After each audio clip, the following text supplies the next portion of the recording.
It's Alea Antoine. You're listening to Tease podcast. Everyone loves a tease. Stop. But don't get too excited. Sharing a bathroom with a man, girl, you might as well just enlist in the freaking army. Because what do you mean you're sharing a bathroom with someone who lifts up a toilet seat? What do you mean you're sharing a bathroom with someone who uses 2-in-1 shampoo and conditioner? Oh. Hello, everyone, and welcome to Tease podcast. Happy Tuesday, bitches. It is so good to be back with you guys. It is the Tuesday before Halloween, so I hope that all you teasers are dressing as slutty as possible. It was funny because my friend, she was like, hey, do you want to come to my Halloween party? And I was like, can I wear lingerie? And that's when I realized that I am the people that they talk about in Mean Girls where they're like, any excuse to dress slutty. But isn't that what makes the world go round? Guys, I cannot believe I am recording this episode before work.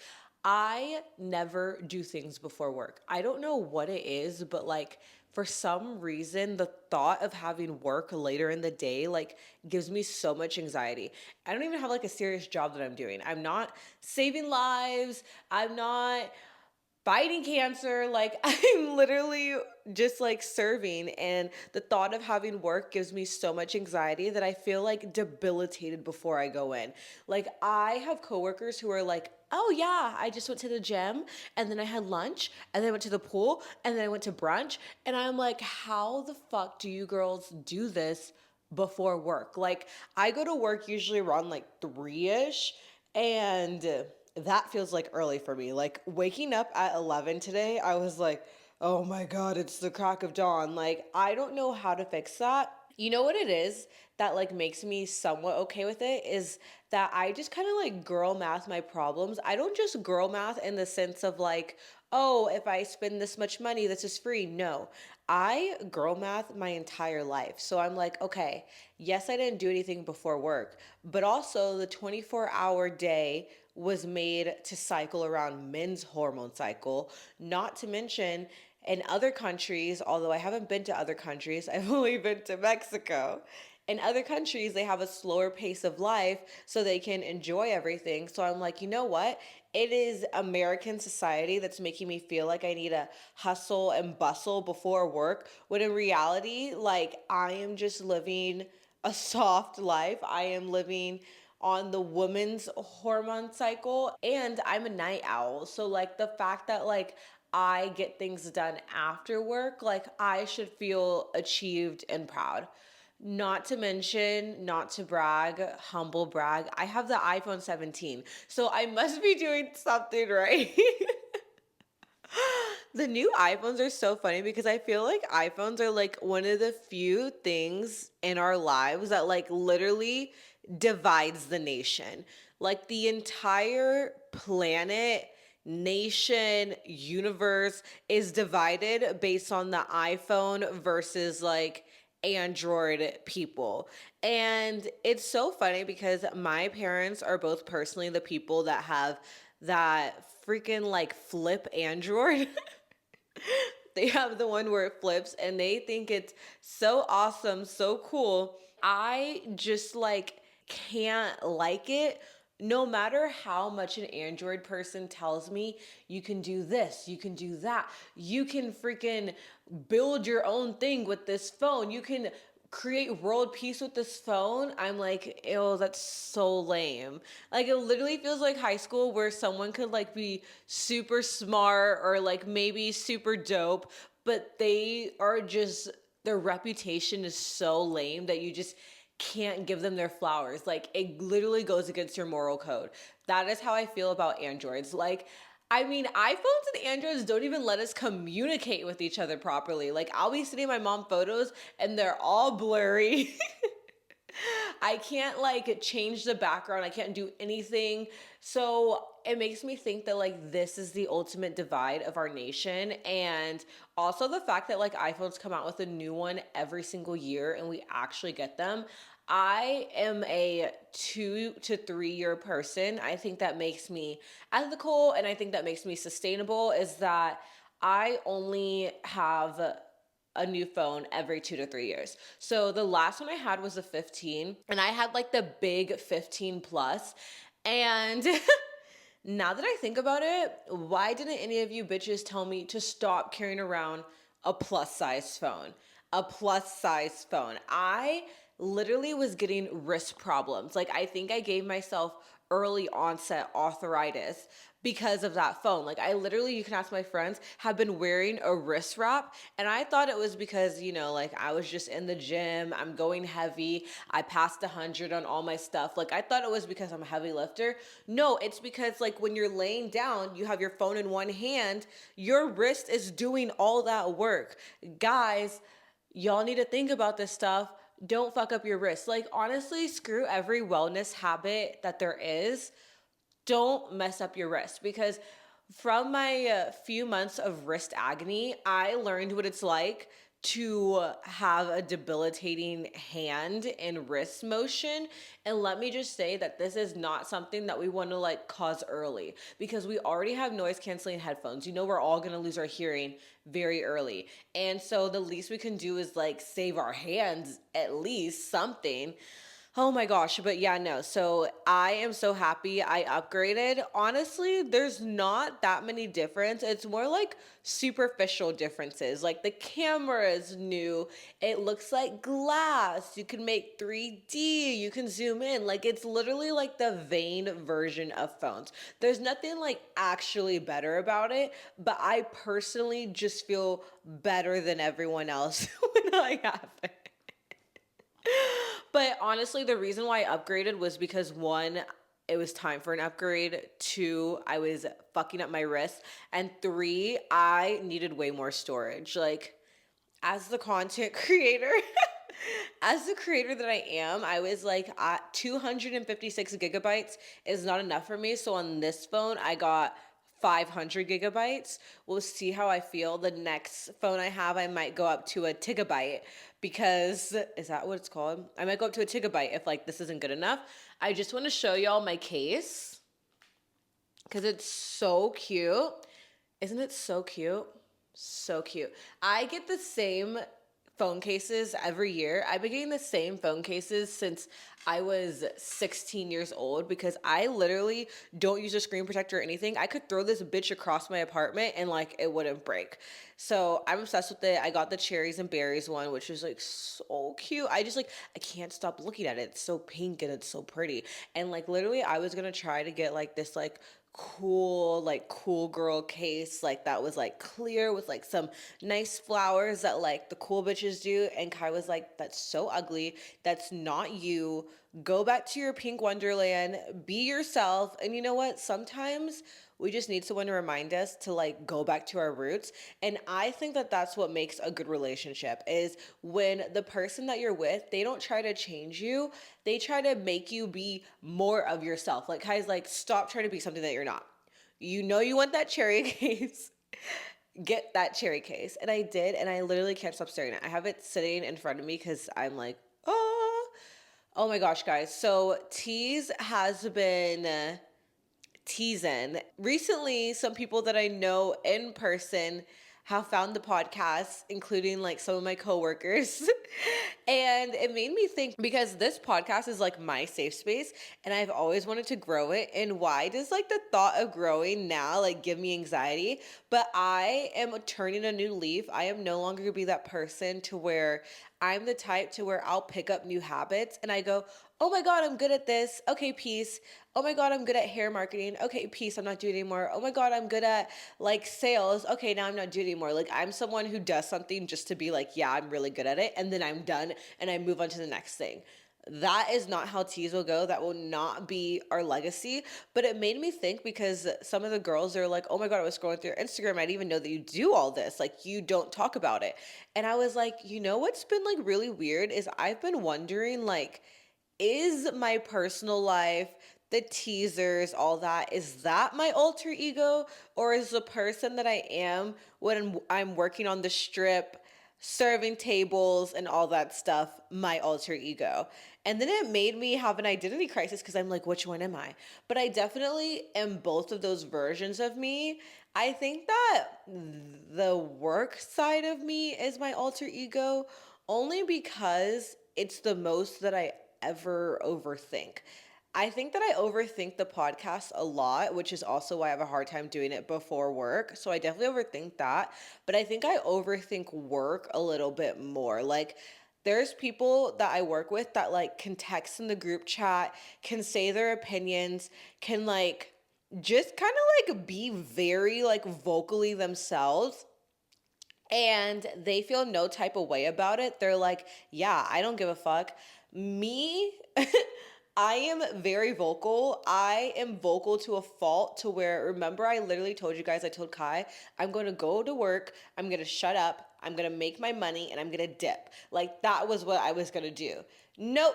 Nope, I am nosy and I talk too much. So I am involved in everything. I want to know the tea. I want to know this. Like, I can't stop talking. I will text in the group text even though it gives me debilitating anxiety. If you've been here from the jump, you know I said that in episode 1, I hate group text.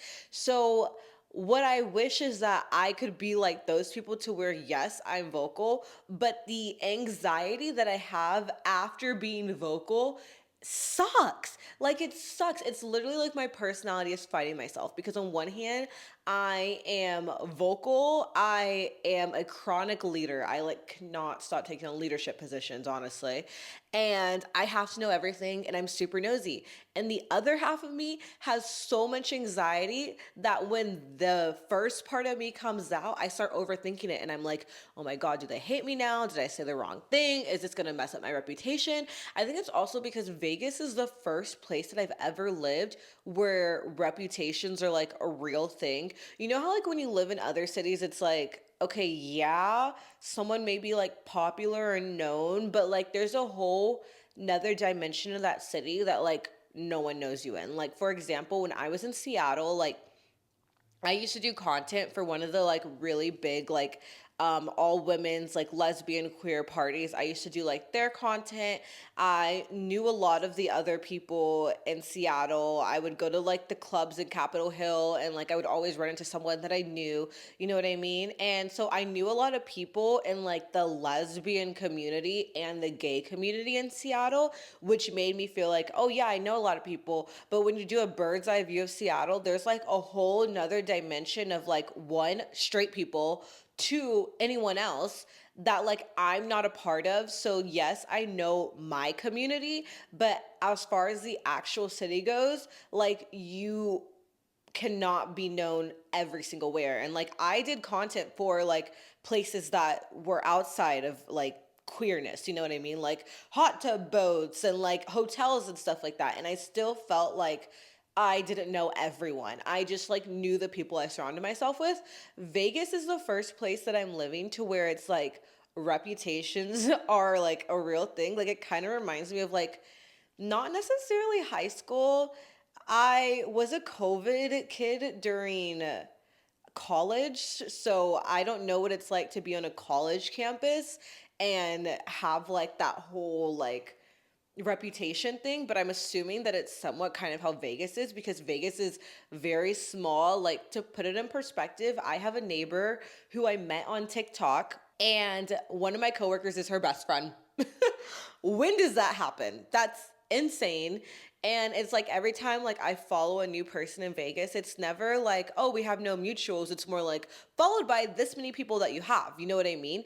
And so like this is the first place where I've lived to where like you can actually like fuck yourself over. Like you can build yourself up or you can tear yourself down. And I think that since I'm not used to that, like it is a little scary. It is a little intimidating. Everyone here like is like, oh haha, Vegas is small. But like one thing about me, I don't like small. I like big, I like larger than life. I transferred from private school to public school because one, I hated private school, but two, I was like, I hate looking around and knowing all these bitches. Like, I need to be at a school to where I walk down the hallway and every day I meet someone new. And I do like that at least Vegas has a lot of tourists, so that makes it feel like that. But in general, with the locals, it's just like really small. So when people that I know from here said that they were listening to the pod, I was like, oh shit. Like, guys, I just want to say that if you know me in person, no, you don't. And anything I say on this podcast cannot be used against me because this is Tease and it's a safe space. But an update for all my teasers that aren't from here because I feel like I still find the nuances here very cool. Whereas, like, someone who's lived here for 5 years is like, wait, that's just normal. Like, one thing that I find really interesting is like the networking here. I was talking to my mom. So, like, we had our work outing and it was to support another venue. And if you were to support another venue or do networking in like Seattle, Texas, that usually looks like going to a cocktail hour, walking around, you have a drink, you're mingling, right? Not in Vegas. In Vegas, it looks like the girlies that were the cocktail servers. So me and my friends, because we're the only all-girl department, we got a free comp dinner at like one of the most beautiful, lively, delicious restaurants. And then after we got fucked up in a section at a club on a Monday night. Like, that's networking in Vegas. We're passing around our liquid THC. We're popping bottles, drunk, taking photos, and that is how you network. That's how you show face. Like, I literally woke up and I was like, oh, I got some business cards in my purse. Didn't know exactly who they were from. But it's so crazy to me. Like, the people here, they already know that that's like how it goes. So they're like, oh, it's just another day, just another normal. But me, I haven't been here for a year yet. My year anniversary isn't till next month. And so to me, I'm like, oh my God, this is so cool. Like, it's so fun being able to see things through a newcomer's lens. Like, I want y'all to keep me grounded and humble. Like, I never want to get to the point to where I'm here and I'm like, oh, that's an average day. Like, I want to feel like I'm doing this for the first time every single time because, like, that's what keeps it fun. You know what I mean? Like, if I get bored in a place, I'll move. I'll move. I'm not scared of moving. I've moved like 10 times. You know what I mean? And I don't want to move. Like, I feel like I'm in an era of my life where I like really want stability. Like, me and Kai are trying to do everything that we can to pretty much like make ourselves comfortable. Like, when I've lived in other places, Texas, Washington, like, I honestly, this is so fucked. I didn't really go to the doctors. I didn't really go to the doctors because I was like, I don't want to establish myself as a patient and then like I have to move. Like, I went to the dentist, okay? And like, I didn't have anything chronically wrong. So I was like, I'm not going to go to the doctors.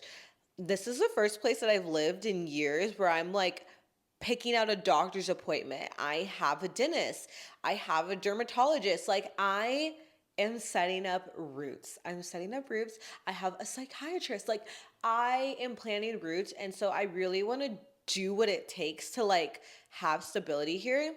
I think it's also because like all my older siblings know, like, us older siblings, we don't want to be the parent and we hate how we have to take on so much responsibility, but for some reason we cannot stop being the parent and taking on responsibility. And like, Kai's sister is 11, my sister's turning 10.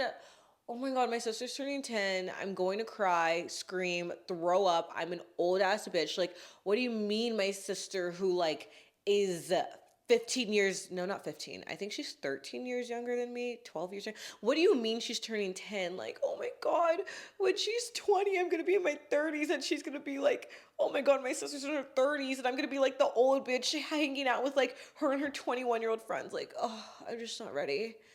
I'm not ready. It's like, oh, I don't like the concept of age. Oh, guys, like when you realize that like you're kind of like an adult and you're older, like it feels like, oh my God, I am just moving through life until my impending doom. That's so bad. My trick for aging though is I always have friends that are older than me so I can always feel young. When I was 19, my friends were like 20, 21, 22. When I was 21, my friends were 23. Now that I'm 23, my friends are 28. That is how you stay young, my guys, is never be the oldest in your friend group. But to all my older friends, I love you and thank you for supporting me and drinking the fountain of youth. But I'm like, okay, I have younger siblings. And one thing that I always wanted was an older sibling. But as a kid, I didn't know that since I was born first, that was literally impossible. So now I'm the older sibling. And I know damn well that there's going to come a time where my parents are going to be at odds with them because, I mean, one thing parents know how to do is be at odds with an older kid. I don't know how, but they do it all the time. They're gonna wanna escape and they're gonna wanna come here. So I have to have like a big enough place to where my siblings can visit, but I also don't like the idea of having guests and them being close to me. Like I would want my siblings to visit and be like on the opposite side of like the house. Like I like my personal space. I realize that I'm someone to where like I like to be around people, but when I want space, like I want space. Like a lot of my friends were asking me like what's the secret to like living with someone? Like how do I move in with my boyfriend or girlfriend and feel comfortable with that? My personal secret is separate bathrooms. We have separate bathrooms and that is the best thing ever. And I think it's also because like I have OCD, I'm a germaphobe, and so like the thought of sharing a bathroom is disgusting. I don't know how some of the girls do it with a boyfriend. Sharing a bathroom with a man, girl, you might as well just enlist in the freaking army. Because what do you mean you're sharing a bathroom with someone who lifts up a toilet seat? What do you mean you're sharing a bathroom with someone who uses 2-in-1 shampoo and conditioner? Oh, what do you mean you're sharing a bathroom with someone whose body care is like black and blue? It's not cute pastels. It's not cute like little sunshine rainbows. Like, no, it's like this is a rainfall mixed with grits. Like, what? Oh, all my friends who like share bathrooms with a man, I like don't know how you do it. And like, honestly, I don't think I could stay places where I would have to share a bathroom with a guy. Like, no, like not even my cousin, my dad, like no one, like gross, like get away from me. When my brother's older, I'm gonna be like, we are never going to be sharing a bathroom. If you're staying with me, you have your own because I can't. And a cleaner will come clean it up after. I will not be stepping foot in there. No, ma'am. No, ma'am. So I think that's the secret. I think also the secret to living with someone is to make sure that you have like not necessarily that you need separate rooms. I hear a lot of people saying, I'm going to need my own bedroom when I move in with my partner. You really don't need to do all that. I'm not going to yak someone's yum, but that's just like feels kind of stupid to me. Like, buy all this stuff for a new room when you know damn well you're going to be sleeping in the same bed every night. I think the trick is to make every room like livable. So like one thing that we fucked up on in our first place was we made the second bedroom a guest room and a storage room. So it's like a bed and then like all of our boxes and suitcases in one room. And so the only places that we could hang out were our room or the living room. That's it. You know what I mean? And our room, like, I don't really like hanging out in my bedroom because I just like feel like if I spend a lot of time in my bedroom throughout the day, my body's not gonna know to go to sleep at night. And so pretty much like we were both in the living room. Like if we both wanted to hang out, it had to be in the living room kitchen. You know what I mean? And there comes a point to where like, yes, you love your partner, but you want to choose to be around them. You don't want to feel like this is the only place in the house where we can chill. So here we are. Let's fight over the TV. Now, in our place, in our new place, the second bedroom is where we are, which is the podcast room, Tease headquarters, which is like so cute. I made it like vibey. I didn't like let there be a lot of storage. Like I made it to where if one of us wanted to come and just chill in here, like we could do that. This is also kind of like our office workspace where we get stuff done. And then we also have the living room too. So now it's kind of like we have our bedroom for night and then let's just say we want like some space. One of us can be in here, one of us can be in the living room. You know what I mean? And a lot of times we choose to be together in the living room, but it's just the option of like when you just sometimes like, sometimes I need to work on things and I don't want to hear like SWAT in the background. Like me and Kai have very different tastes in shows. Like I like Bravo, Kai likes SWAT, murder mysteries, true crime. Like, oh, Kai likes traumatizing themselves while they watch TV. I don't know how some of you guys do that. It's not for me. But I would say that that's more of the trick to like living with someone, you know? It's just like making sure that like you can listen to yourself when you want to step away. I feel like that has been my whole lesson for 2025 because now we're getting to the point to where we can start being like, oh shit, I learned this year. I feel like this year I learned listening to myself because like I am someone who normally I can be peer pressured. And it's not that I can be peer pressured to where it's like, oh, I don't want to do that. Like, no, get that drug away from me. I don't want to do that. Like, I'm not that type of person. I'm just more of the peer pressure to where like I get such bad FOMO that like I want to be there for everything. Like my friends who can like miss out on the party, who can miss out on things and like be chill with it. I don't know how they do that. So recently I've been trying to learn to like listen to myself and I'm trying to only do things that I actually want to do, which has been really great because now I haven't been doing vendors anymore.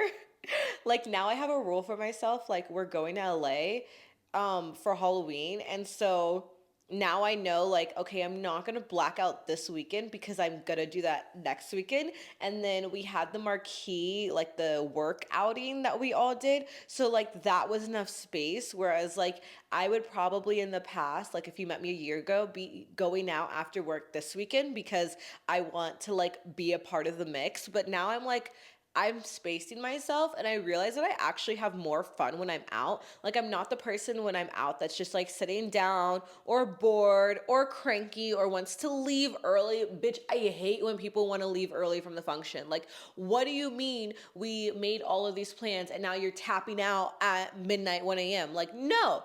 If I go out, I'm going out. I'm doing it to the best of my ability. I am a 100% person. I'm not one of those people who's like, let's just go for a little and then I have to leave because like my feet hurt or like the music. Like, no, like, ugh, love those people, but like, no, like, I didn't do my makeup. I didn't put on this outfit. I'm not wearing heels for nothing. I didn't get an Uber for nothing.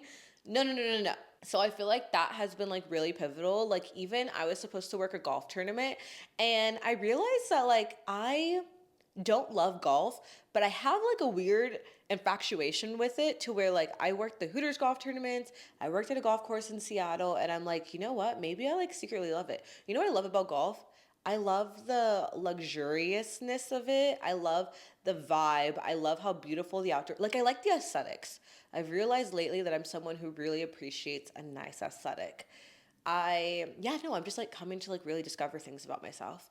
And I worked a golf tournament and it was not set up how I'm used to. Like, there wasn't a lot of structure. And one thing about working a golf tournament, one thing about doing just customer service in general, like, if I'm not getting tipped, I don't want to be there. Like, as like, a woman, as a girl, one thing that you have to learn, especially in your 20s, is that like society and men will use women's beauty for their advantage all the time. Guys will come to deals with each other and be like, yeah, I'll bring some girls to make this better. You know what I mean? Like, you have to realize that, like, yes, you may be benefiting in the fact that maybe you're getting like free alcohol or you're getting a party for free and this kind of things, but you also have to stay away from being bamboozled. And I feel like when I was younger, that would happen a lot. And now I'm very much in the mode to where if I'm going to something and I have the intention of making money, if I'm not making money, I will not be there. But if I'm going to something and I know that it's free and it's just to have fun, like the networking, cool. I don't care. Like, I was not trying to make anything from that. You know what I mean? I'm saying when something is structured to where you're informed that you're going to be making money and then you get there and there's no actual structure for how you're going to make it, that is when I tap out and I'm like, peace. And I had to learn that like at a young age, because a lot of times people will tell you, well, it's about the experience, like internships, it's about the experience, it's about meeting people, it's about this, like it's even like the Dallas Cowboys cheerleaders, like they should be so grateful to be there that we shouldn't even pay them. No, that's not true. You can be grateful to be somewhere and still get paid. Men do it all the time, so women should too. Just because you're beautiful and you're being there and you're like being admired for your beauty, or you're getting like compensation for your build, for your beauty, if you were promised money, dinero, cash, get your fucking bag and that's it. You know what I mean? And so I'm really proud of myself that I've learned that, because when things weren't going right, just in certain things, I was able to be like, okay, this isn't what I thought it was gonna be, and so I'm leaving. You know what I mean? Whereas before, like I would have felt guilty. I would have um peer pressured my own self and been like, I should just be grateful to be here. When you have to realize that like you're providing a value exchange. And one thing about America is that yes, pretty privilege does exist, and like there's those things, but then also there's the whole thing of being a girl in general, and then being a gorgeous girl, to where like people will take advantage of that when they can. I mean, listen to every supermodel's documentary everywhere, and you'll really learn that. You know what I mean? Listen to any woman in business and they'll tell you that. You know what I mean? I think this goes for any field. I don't think it's like a niche thing. I think it's like a thing that just women have to learn, is like just make sure that you're always getting the value out of an experience that you expected. And that's just something I want all my girls to know, because when you have more boundaries with customers, like people respect that, and then you end up making more money. But when you lower boundaries for less money, then it lowers it for the overall thing. You know what I mean? Like I've just heard that a lot. It's kind of like what happens in strip clubs too. Like if you have someone doing extras for cheap, that brings down the whole like value of the system. You know what I mean? It's just like it's a system, and for our society, we have to uphold it. So that has been like listening to myself, and I've been really proud of myself for that, because it's really hard to do, guys. But one thing I found is that like once like I remove myself from situations that I don't necessarily feel comfortable from, the whole FOMO, feel like I'm gonna miss out, that whole thing literally goes away, and I'm a lot happier. And I think it starts with like enjoying time with yourself. And so like I can do a lot of things myself and like still have fun. I can go shopping, I can go eat, I can like do things that I'm the only person there and I'm having a good time. And I think that if you find activities that you like doing alone, that really helps. Like for me, like I really love doing yoga too. You know what I mean? And so I'm like, okay, I could be getting a little THC and doing some yoga right now. You know what I mean? And that sounds more fun than like feeling uncomfortable and having an internal battle with myself on like where I want to be, you know? But yeah, honestly, like life in Vegas, I feel like I'm finally part of the mix, which is like really fun. It honestly feels like one big reality TV show. I don't know how Bravo hasn't gotten their claws into Vegas, because when I say like the tea is piping hot, like we had a work meeting, and when I say that shit was like a Bravo Real Housewives of Miami reunion, like da da da, fingers pointing across, sides being taken, a moderator that's overwhelmed. Like it is just like you can't find this anywhere else. And like one thing about me, I love the drama. I love it. I love it. I'm entertained here. I love the aesthetics here. Like, you know, like whenever there was that thing to where it was like, what kind of hot are you? I always got party hot. And I feel like Vegas is a city that is literally party hot. And oh my gosh, like I am just obsessed with it. It's so cunty. Vegas is cunty. That's what it is. It's so cunty.